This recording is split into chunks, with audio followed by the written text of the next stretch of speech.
ஐயா, என்னென்ன வகையான பிரச்சனைகளுக்கு இங்க நீங்க வந்து வைத்தியம் பார்க்குறீங்க ஐயா?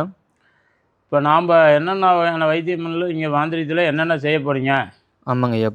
அப்படின்னு கேட்குறீங்க. ஆமாங்க ஐயா. முன்ன இப்போ கொஞ்ச நேரத்துக்கு முன்ன ஒரு தம்பி கேட்ட மாதிரி திருப்பி திருப்பி ஏவல் பண்ணிக்கிட்டே இருந்தால் நம்ம என்ன செய்கிறதுன்னு கேட்டாப்படி அது நல்ல ஒரு அருமையான கேள்வி தான். அது மக்களுக்கும் பலனுள்ளதாக தான் இருக்குது. அது எப்படின்னு கேட்டிங்கன்னா, அந்த அந்த ஏவல் பண்ணுறதுல இருந்து ஏவல் செஞ்சு விடுறத கட் பண்ணுறதுல இருந்து பொண்ணு ஒரு கணவன் மனைவி பிரச்சனை மட்டும்தான். நம்ம இந்த காதல் ஜோடி இந்த பசங்க வந்து கேட்குறது, பிள்ளைங்க வந்து கேட்குறது, அந்த மாதிரி வேலைகள் நான் செய்கிறதில்ல. நல்லா புரிஞ்சுக்கங்க. சும்மா படிக்கிற பிள்ளைங்கள யார் வீட்டு பிள்ளைங்களோ யாரோ எவ்வளோ செலவு பண்ணி கஷ்டப்பட்டு எறும்பு கடிக்குதுன்னு வளர்த்துறாங்க. அந்த பிள்ளைங்கள கூப்பிட்டு போகிறதுக்காக வேண்டி மைய கொடுக்குறான், மருந்து கொடுக்குறான்றது நான் கொடுக்க மாட்டேன். என்கிட்ட நீங்கள் வரவே வேண்டாங்க. சின்ன பிள்ளைங்க, குடும்பத்தில் இருக்கிறவங்க மட்டுமே வந்து இதை வாங்கிக்கலாம். ஒரு புருஷன் பொண்டாட்டி ஒரு கருத்து வேறுபாடுனால கணவன் மனைவி பிரிஞ்சிருக்கலாம். நிறையா குடும்பத்தில் இருக்குது. அதை வந்து மறுபடியும் இன்னொன்று மாற்றி பண்ணிங்களாலும், இன்னொரு கல்யாணம் பண்ணிங்களாலும் உங்களுக்கு பிரயோஜனம் இருக்காது. ஒருத்தருக்கு ஒருத்தர் சந்தோஷம் இருக்காது. இன்னொரு இடத்துல போகும்போது அவன் ஒரு கேள்வி கேட்பான், உங்களை ஒரு கேள்வி கேட்பான், அது தப்பாக இருக்கும். அது வேண்டாம்.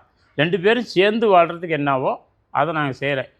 பொண்ணு வசியம்னு சொன்னால் எல்லா பொண்ணையும் வசியம் பண்ணி கொடுத்துருவான்னு சொல்லி பூரா வந்துடாதீங்க. அதனால் குடும்பத்தில் இருக்கிற பொண்ணுங்க வசியம் பண்ணி கொடுக்குறோம். அதே மாதிரி தொழில் அப்படின்னு பார்த்தீங்கன்னா, வியாபாரத்துலேருந்து கட்டில் கடை வியாபாரத்துலேருந்து பெரிய வியாபாரங்கள் என்ன மளிகை கடையோ இனி ஹோட்டல் கடையோ எந்த ஒரு வியாபாரங்களாக இருந்தாலும் சரி, நல்லா வியாபாரம் ஆகிறதுக்கு என்னவோ அதை செய்கிறோம்.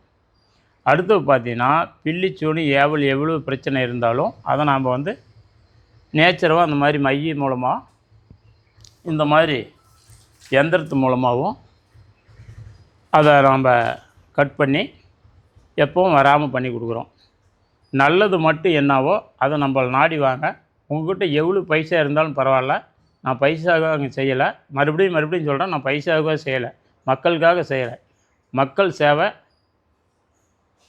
என்னோடய மக்களுக்கு, என் குடும்பத்துக்கு நன்றாக இருக்கணும். என் குடும்பம் எனக்கும் பிறகு நான் சம்பாரித்து கோடிக்கணக்கில் வச்சுட்டு போக முடியாது.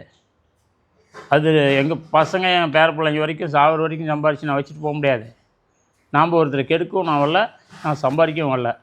மக்களுடைய சேவை இது இந்த தெய்வத்தினுடைய இறைப்பணி.